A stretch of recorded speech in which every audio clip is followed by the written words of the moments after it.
Ils sont passionnés. Quand ils parlent de leur métier, ils ont les yeux qui brillent. C'est mon métier, ma passion. Bonjour, c'est Xavier pour mon métier, ma passion spéciale artisanat. Et là, je suis à côté d'Hélène qui est musicienne intervenante. Et je voudrais savoir déjà, qu'est-ce que c'est que ce métier de musicienne intervenante et vers quel public tu t'adresses? Bonjour, musicienne intervenante, c'est intervenir en musique dans des établissements. Donc moi, j'interviens dans les écoles primaires, mais ça peut être de la maternelle jusqu'au primaire, parce qu'après, tu as des profs de musique au collège.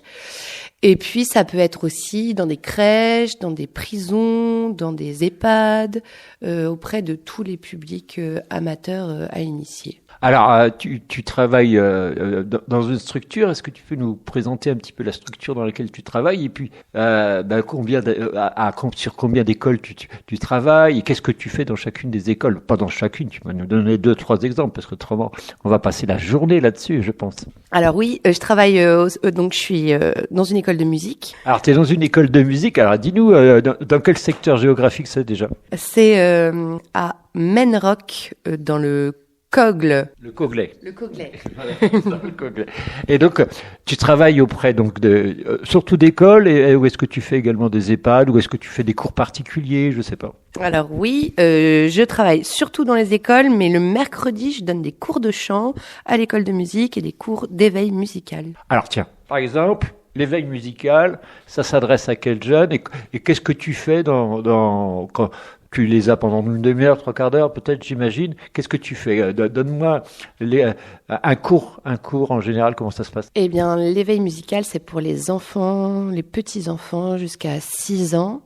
Et puis, dans cet atelier-là, on va faire de la musique à travers le corps, la voix, les instruments de musique. Voilà, c'est essayer que l'enfant s'exprime par le biais de cet outil-là, qui est la musique. Alors, c'est des groupes de combien que tu as? C'est des groupes nombreux ou ils sont 5-6? En éveil musical, on est plutôt 8. 8 enfants.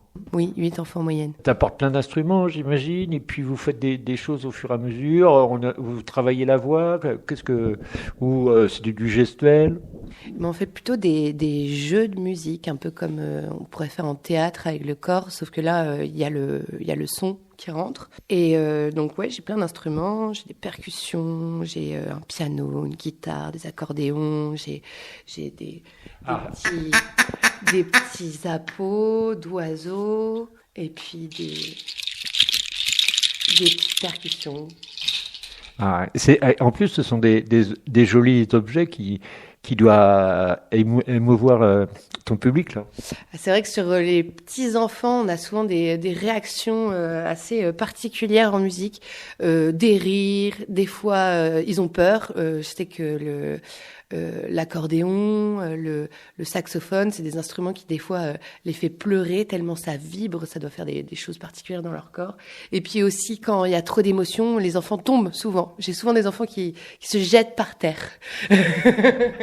Ça doit être impressionnant. Oui, c'est très vivant. Alors, est-ce que tu es toute seule dans la classe ou est-ce qu'il y a la maîtresse qui est là avec toi et qui t'aide ou est-ce qu'elle est juste là en observation? Alors, en éveil musical, je suis toute seule, mais quand j'interviens dans les écoles, donc c'est avec un projet qu'on mène ensemble avec la maîtresse. Moi, je suis là une semaine sur 2. Et la semaine où je suis pas là, c'est la maîtresse qui prend le relais sur le projet. Et puis, ils ont un projet de classe sur l'année, donc ça peut être les 4 éléments ou la musique et l'histoire ou la musique et la santé, l'hygiène, encore un sujet encore plus éloigné de la musique. Et puis ensemble, on crée un projet en lien avec ce qu'ils étudient toute l'année à l'école. D'accord. Et dans ce projet-là, donc, ils vont utiliser des instruments de musique, ils vont utiliser leur voix, tu les fais chanter? Je pense que ça dépend un peu des musiciens intervenants et de leur savoir-faire. Moi, j'aime beaucoup la danse et le théâtre. Et donc, du coup, oui, dans mes séances, il va y avoir du chant, aussi de la danse, aussi de l'instrumental. Voilà. Alors, comme c'est des jeunes enfants, il faut choisir des textes particuliers. Comment tu travailles pour trouver les textes qui vont coller avec la thématique? Bah, je demande à ChatGPT. C'est une bonne idée. Eh ben, alors pour trouver les textes, j'ai le thème. Ensuite, je me fais une sorte de carte mentale avec des mots-clés. Je vais fouiller dans tout ce que je connais comme musique. Et puis, très sincèrement, je demande à ChatGPT. Est-ce que tu peux me donner, par exemple, sur un thème, une chanson que tu as choisie, puis tu nous la chantonner un petit peu? Est-ce que tu es capable de faire ça? Je te laisse réfléchir tranquillement. Oui, d'accord. Hélène, elle prend sa guitare parce que c'est son job, quoi. Il faut absolument que ça se passe en musique, autrement ça fonctionne pas, quoi. Voilà.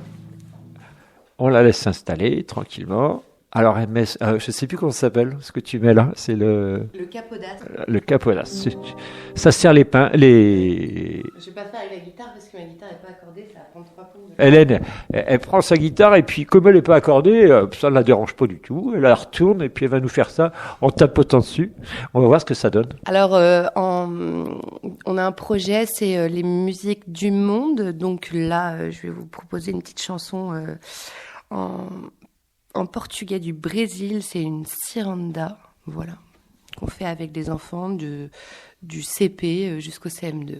Eu venho mamar o chum na cachoeira, sentada na beira do rio. Eu venho mamar o chum na cachoeira, sentada na beira do rio, colhendo lírio, lilulê, colhendo lírio, lilulá, colhendo lírio para enfrentar o secunga, colhendo lírio, lilulê, colhendo lírio, lulê, lolaio para enfrentar o secunga. Alors moi, je suis très étonné parce que bon, c'est une langue étrangère, bien entendu. C'est du portugais, Oui, c'est du portugais. C'est une chanson qui vient du Brésil. Et donc, comment les enfants, ils apprennent des mots qu'ils ne connaissent pas du tout? C'est que de la mémoire qu'il faut? Les cours de musique, c'est souvent un jeu de miroir. Je montre l'exemple et puis ils répètent. Et puis par imitation, on débranche un peu le mental. Après, je leur donne quand même Le contenu du texte? La traduction, oui. C'est mieux. Ça aide à retenir.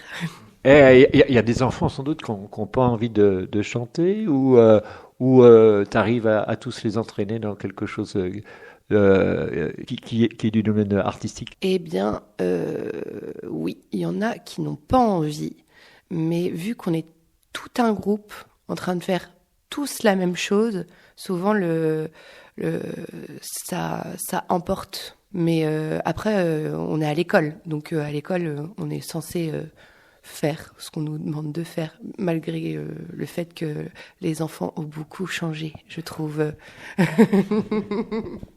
On connaît un petit peu la première partie de ta vie. On va essayer d'en découvrir un petit peu plus dans la deuxième émission. Donc, je te dis à la semaine prochaine pour voir un petit peu ton parcours professionnel également, et puis savoir c'est quoi les cours particuliers. Est-ce qu'il y a des concerts qui sont faits, est-ce qu'il y a des spectacles qui sont proposés, etc. Voilà, je vous dis à la semaine prochaine. À la semaine prochaine.